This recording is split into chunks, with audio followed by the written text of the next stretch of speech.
تشاهدون كما في الصورة.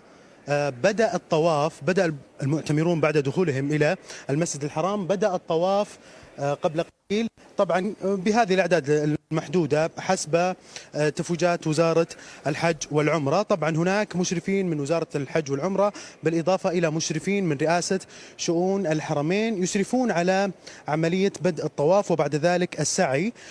طبعا بدأ التفويج منذ الساعة 12 من صباح هذا اليوم بدفعات ومن خلال نقاط التجمع المنتشرة، وهي نعم. 5 نقاط تجمع. هذه النقاط في مكة المكرمة، في الششة والشبيكة وكدي والغزة وغيرها.